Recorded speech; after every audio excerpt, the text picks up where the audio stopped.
Hello everyone, I hope आप लोग बहुत अच्छे होंगे। मैंने 2-3 वीडियो डॉक्टर विश्वरूप जी की भी डाली हैं अभी हाल ही में। तो काफ़ी सारी कन्फ्यूजन लोगों के मन में हो रही है, बहुत सारे प्रश्न उठ रहे हैं कि अचानक से आप डॉक्टर विश्वरूप जी की वीडियोस क्यों लेकर के आ रही हैं।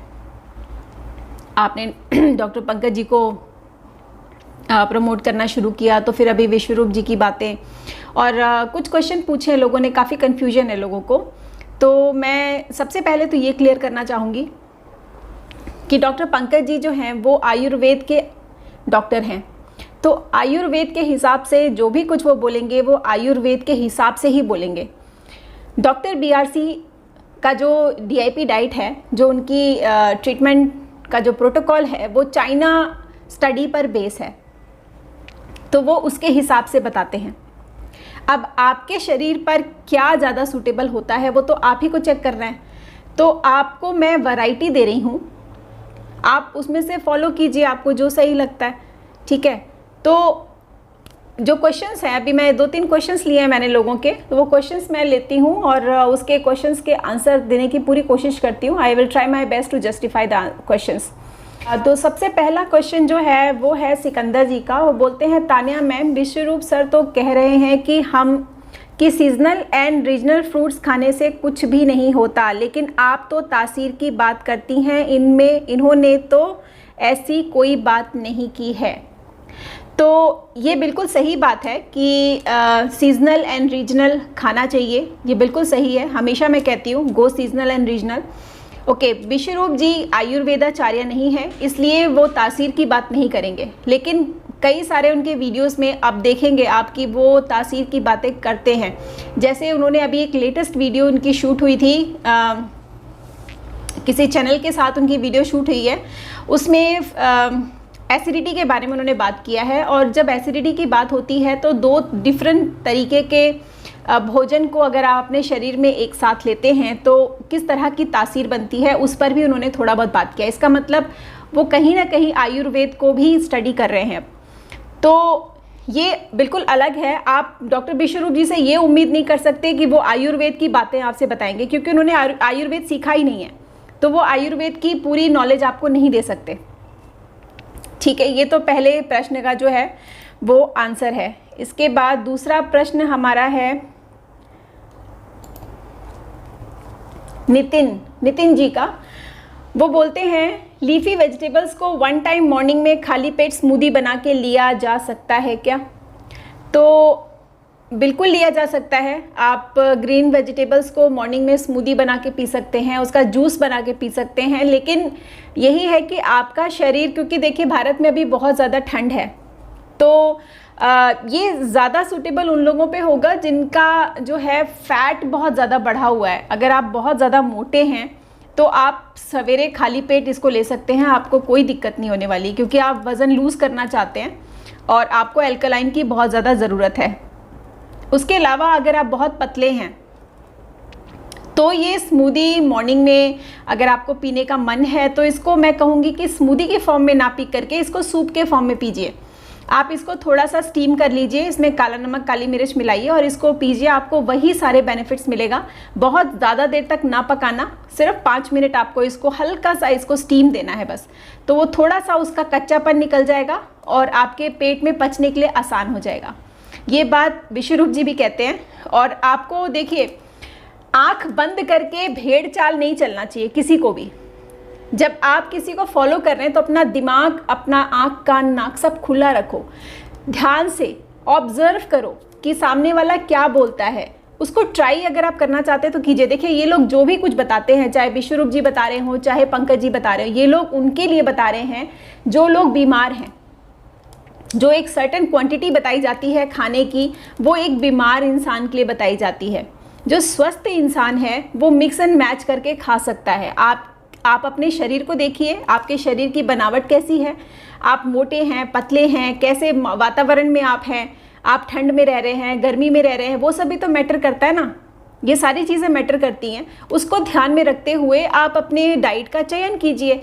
अगर आप, और मेरे हिसाब से कुछ लोग ये बोलते हैं कि मैम आप पहले DIP डाइट लेती थी और आपने बोला, आपको बहुत फ़ायदा किया, अचानक से आपको परेशानी हुई और आपने डॉक्टर पंकज जी का जो है प्रोटोकॉल फॉलो करना शुरू किया। तो जी हाँ, मैंने स्टार्टिंग में डॉक्टर BRC जी की डाइट ली थी और मुझे फ़ायदा भी हुआ था कुछ टाइम के लिए, लेकिन उसके बाद मैंने थोड़ा ज़्यादा एक्सेस कर दिया। देखिए, यही मैंने गलती करी कि कोई भी चीज़ को आप एक्सेस लेवल पे नहीं कंज्यूम कर सकते। इसीलिए मैं आप लोगों को बोलती हूँ कि थोड़ा सा ब्रेक देना ज़रूरी है किसी भी चीज़ को, और मौसम के हिसाब से।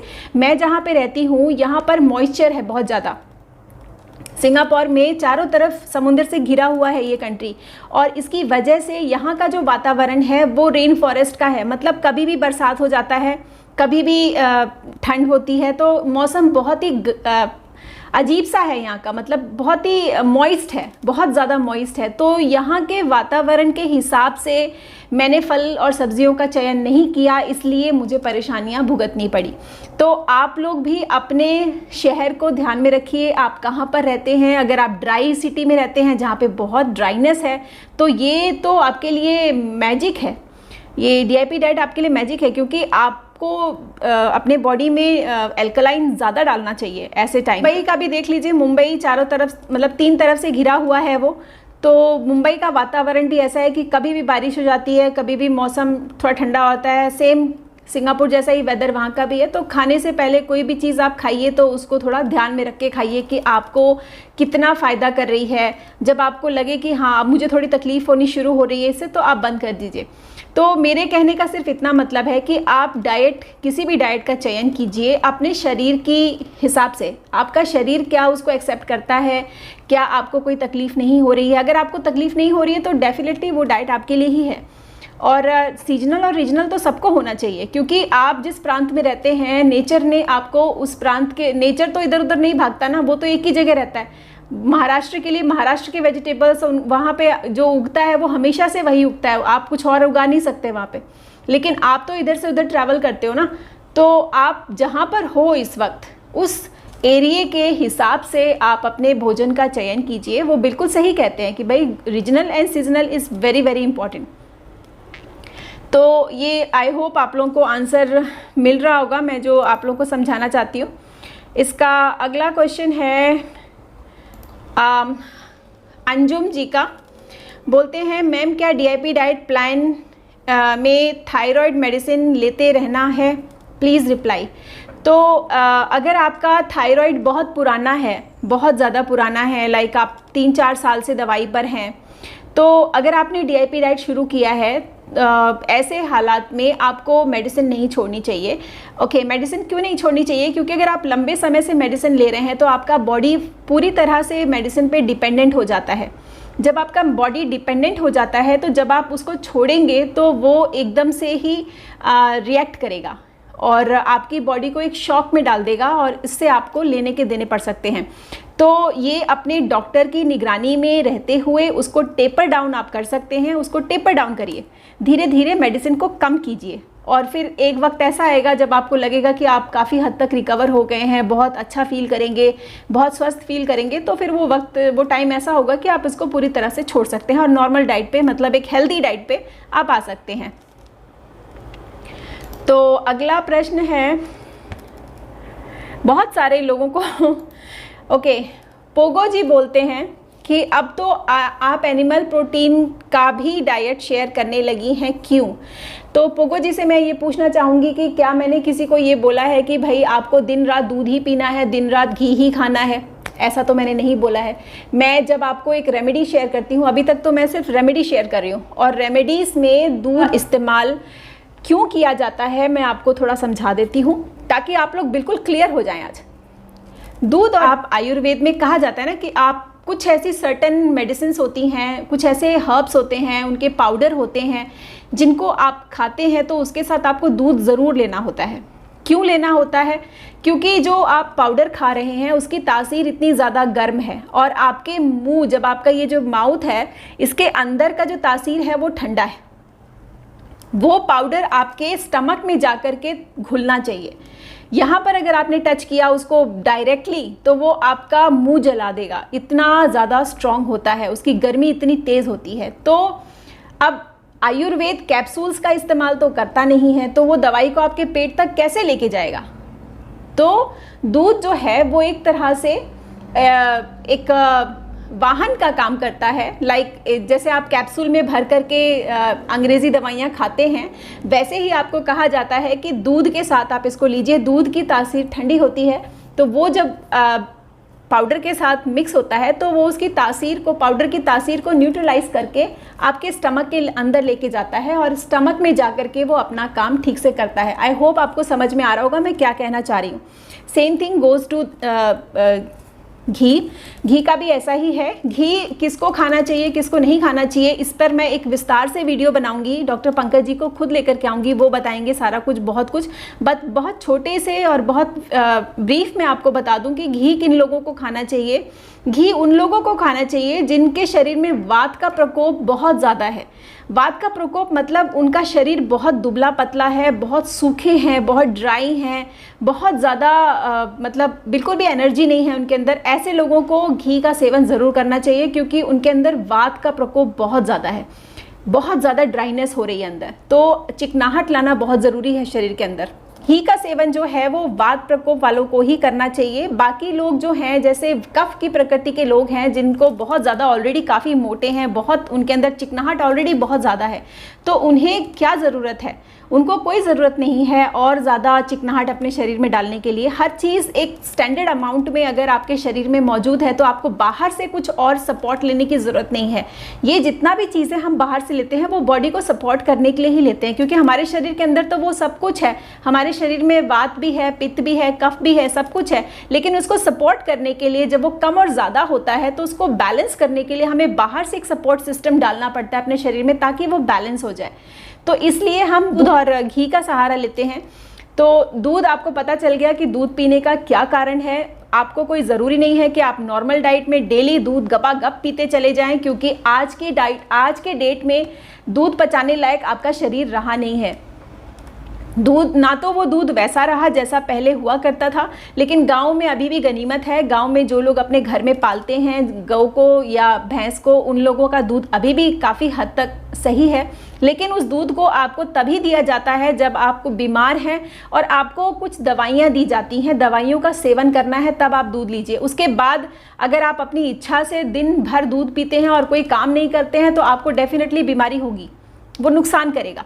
लेकिन अगर आपकी एक्टिविटी बहुत ज़्यादा, पुराने ज़माने में देखिए पहलवान लोग दूध पीते थे, 1-1, 2-2, 5-5 लीटर तक दूध। दारा सिंह जी देखिए कितना दूध पीते थे, तो क्या उनको कैंसर हो गया, मर गए? वो नहीं हुआ ना। तो उनका शरीर, आप जिस तरह का एक्टिविटी रखते हैं उस हिसाब से आपको अपने खाने पीने का चयन करना चाहिए, यही हम समझाना चाह रहे हैं आपको। तो थोड़ा अपने दिमाग का भी इस्तेमाल करिए, एकदम आंख बंद करके मत किसी को फॉलो करिए। मतलब हम आपको वैरायटी दे रहे हैं, आपको समझा रहे हैं, सिखा रहे हैं कि भाई एक अच्छी डाइट को कैसे अपने लाइफ में लाना चाहिए। ग्रीन वेजिटेबल सभी को खाना चाहिए, ग्रीन वेजिटेबल्स बहुत अच्छा होता है, फ्रूट्स बहुत अच्छे होते हैं। कुछ लोगों को सवेरे वो प्रॉब्लम देते हैं, लाइक मुझे सवेरे अर्ली मॉर्निंग अगर मैं खाती हूँ तो मुझे थोड़ा दिक्कत होती है, क्योंकि यहाँ के मौसम के हिसाब से ऑरेंज में सवेरे नहीं ले सकती, लंच में ले सकती हूँ, मुझे कोई दिक्कत नहीं है, तो मैं दोपहर में लेती हूँ। जो चीज़ खाना तो मुझे है ही, मुझे फ्रूट भी खाना है, मुझे ग्रीन वेजिटेबल्स भी खाने हैं, तो ग्रीन वेजिटेबल्स कच्चे जो हैं अगर मुझे सैलड फॉर्म में खाना है तो मैं लंच में खाती हूँ। ऐसे टाइम पे खाती हूँ जब धूप जो है वो बहुत तेज़ है और ढलने से पहले का वक्त, ये वक्त बहुत अच्छा होता है उन लोगों के लिए जिनके शरीर की तासीर बहुत ठंडी होती है। उनको ज़्यादा ठंडी चीज़ और बॉडी में अगर एकदम से डालेंगे तो वो उनको प्रॉब्लम कर सकती है। तो ये मेरे बॉडी का बता रही हूँ, मेरी बॉडी का। अब आपकी बॉडी का क्या है मुझे नहीं पता, ठीक है ना। तो हर किसी का शरीर अलग होता है और उस हिसाब से आप लोग देख लीजिए कि कौन सी डाइट आपको ज़्यादा सूटेबल हो रही है, आप DIP पे ज़्यादा अच्छे से रह पा रहे हैं, या आपको थोड़ा बहुत उसमें ट्विस्ट एंड टर्न करना है तो उसमें कीजिए, कोई दिक्कत नहीं है। अगर आप बीमार हैं तो आप उनके जो एजुकेटर्स हैं, BRCG के एजुकेटर्स हैं, उनके प्रोटोकॉल में रह करके और उनके निगरानी में रह करके करवाइए इलाज।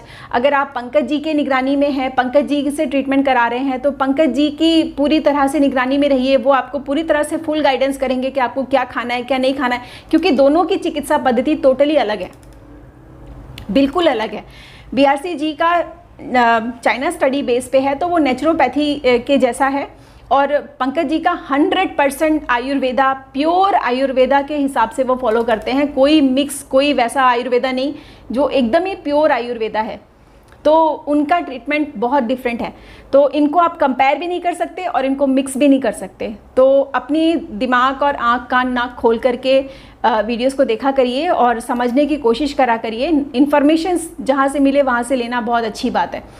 तो दोस्तों आज के लिए मैं इतना ही रखती हूँ। इतने ही प्रश्न मैंने उठाए थे और कुछ लोग मुझे पर्सनल मैसेजेस कर रहे हैं, पूछ रहे हैं, तो उन लोगों को मैं कहती हूँ कि भाई आप लोग मुझसे कॉल करके सारे कन्फ्यूजन दूर कर सकते हैं। अगर आपको कोई कन्फ्यूजन है कि भाई BRC जी की डाइट और पंकज जी की डाइट में आपको बहुत ज़्यादा कन्फ्यूजन हो रही है कि क्यों तानिया मैम दोनों को मिक्स कर रही हैं, तो भैया मैं आपको बता दूँगी, आप मुझे कॉल करिए, मैं बहुत अच्छे से आपको समझा दूंगी। आपके जितने भी प्रश्न होंगे आप करिए, मैं पूरी कोशिश करूंगी कि उसको पूरी तरह से जस्टिफाई कर सकूं। तो आज के लिए इतना ही रखती हूँ, मिलती हूँ नेक्स्ट वीडियो में। आप सब लोग अपना ख्याल रखिएगा। Take care, love you all and good bye.